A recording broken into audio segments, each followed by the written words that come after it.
అమ్మ నమస్తే. శ్రీమాత్రే నమః. అమ్మ, వరలక్ష్మి వ్రతం మీరు మనం మాట్లాడుకున్నట్టుగా పెళ్లి కాని అమ్మాయిలు చేసుకోవచ్చు, మగవారు చేసుకోవచ్చు, అందరు చేసుకోవచ్చు అని చెప్తున్నారు. కానీ ఈ అందరిలో వితంతువులు చేసుకోవచ్చా వరలక్ష్మి పూజ? తప్పకుండా తెలియజేస్తాను. ఆర్బీసీ భక్తి టీవీ వీక్షిస్తున్న ప్రేక్షకులందరికీ శ్రీమాత్రే నమః, శ్రీ గురుభ్యో నమః. ఇప్పుడే ఇందాక దీనికి పూర్వమే ఇంకో వీడియో చేసుకున్నాం మనం పీరియడ్స్ గురించి. మనిషి ఎప్పటికప్పుడు పరిణితి చెందుతూ ఉండాలి. కాల కో ధర్మ, కాలాన్ని బట్టి ధర్మం మారుతూ ఉంటుంది. ఓకే, ఎప్పుడూ ఒకే వ్యవస్థ ఉండకూడదు. దానిలో భాగమే ఇప్పుడు మీరు అడిగిన ప్రశ్న, వితంతువులు వరలక్ష్మి వ్రతం చేసుకోవచ్చా? నిరభ్యంతరంగా చేసుకోవచ్చు. అది ఎందుకు? వరలక్ష్మి వ్రతం ఎందుకు చేస్తాము? పుత్ర పౌత్రాభివృద్ధ్యర్థము, అంతే కదా. పిల్లలు ఉంటారు, పిల్లలు వృద్ధి చెందాలి, వాళ్ళ పిల్లలు వృద్ధి చెందాలి. వరలక్ష్మి వ్రతం ఏంటమ్మా? లక్ష్మీ పూజ. అందుకని నీ ఇంట్లో నువ్వు లక్ష్మీ పూజ చేసుకోవడంలో ఎటువంటి సందేహము అవసరం లేదు. ఆవిడింట్లో ఆవిడ నిస్సందేహంగా పూజ చేసుకోవచ్చు. ఇక తాంబూలం ఇవ్వడం వచ్చేసరికి భర్త లేని వారు తాంబూలం ఇస్తూ ఉంటే కొంతమంది తీసుకోరు. ఆడవాళ్ళే శత్రువులు ఈ విషయంలో. అంటే తాంబూలం కూడా ఇవ్వచ్చా? ఇవ్వచ్చమ్మా, ఇవ్వచ్చు. అంటే చెప్తున్నాను కదా, ఆవిడ ఇవ్వచ్చన్నా పుచ్చుకునే వాళ్ళకి శంక ఉండొచ్చు కదా. అందుకని చక్కగా తాంబూలం ఏదైతే ఉందో దాన్ని రెడీ చేసి అక్కడ బొట్టు పెట్టి వాళ్ళనే బొట్టు పెట్టుకుని తాంబూలం అలా ఇస్తూ ఉంటారు, అంతేకాని చేత్తో వాళ్ళు ఇవ్వకూడదని ఏం కాదు, పుచ్చుకునే వాళ్ళు. చెప్పాను కదమ్మా, కొన్ని నిరంకుశత్వాల్లో ఇది కూడా ఒకటి.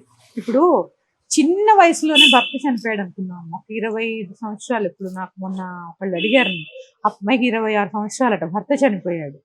ఏం చూసింది జీవితంలో? ఏం చూసింది? చిన్న చిన్న పిల్లలు ఇద్దరు. నేను అది చేసుకోవచ్చా అమ్మా, ఇది చేసుకోవచ్చా, నేను బయటికి వెళ్ళొచ్చా, నేను లేకపోతే చీర ఎవరికైనా పెట్టచ్చా అని అమ్మాయి అడుగుతుంటే నాకు హృదయం ద్రవించిపోయింది. చిన్న వయసు ఆ పిల్లది. 22 సంవత్సరాలకి వివాహం అయింది, 26 సంవత్సరాలకి భర్తను పోగొట్టుకుంది. ఇలాంటి వాళ్ళు నిజంగా కూడా మన స్త్రీలందరం కూడా ఇలాంటి మాతృమూర్తులకి మనం ఏం చేయాలి తెలుసా? వెనకాల నిలబడి ధైర్యాన్ని ఇవ్వాలి.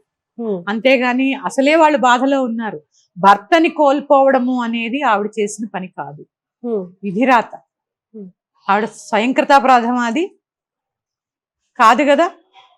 ఈ స్వయంకృతాపరాధం కానప్పుడు మనం అందరం కాస్త ఏం లేదు, పర్వాలేదమ్మా, ముందుకు నడు అని ఒక ధైర్యాన్ని కలగజేసాం అనుకోండి. ఎందుకంటే భర్త చనిపోయినా ఆవిడ ఇల్లు చూసుకోవాలి కదా, పిల్లల్ని చూసుకోవాలి కదా, బాధ్యతలన్నీ ఉద్యోగం చేయాలి కదా.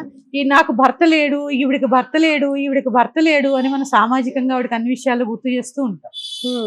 అందుకని సాధ్యమైనంతగా మనకి వీలైతే ధైర్యాన్ని ఇద్దాం, లేదా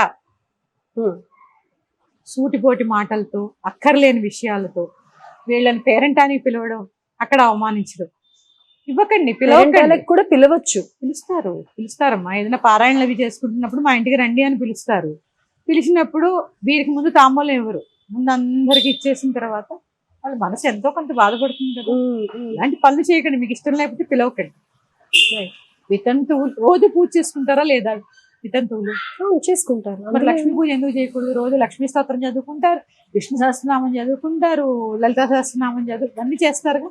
మరి వరలక్ష్మి వ్రతం ఎందుకు చేయకూడదు? చిన్న ఆలోచన. అంటే స్పెషల్ పూజ.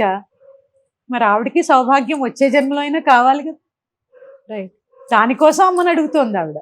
ఓకే, ఆ సంకల్పం చెప్పుకోవచ్చు. అట్లీస్ట్ ఈ జన్మలో కాకపోయినా వచ్చే జన్మలో కావాలని చెప్పుకోవచ్చు.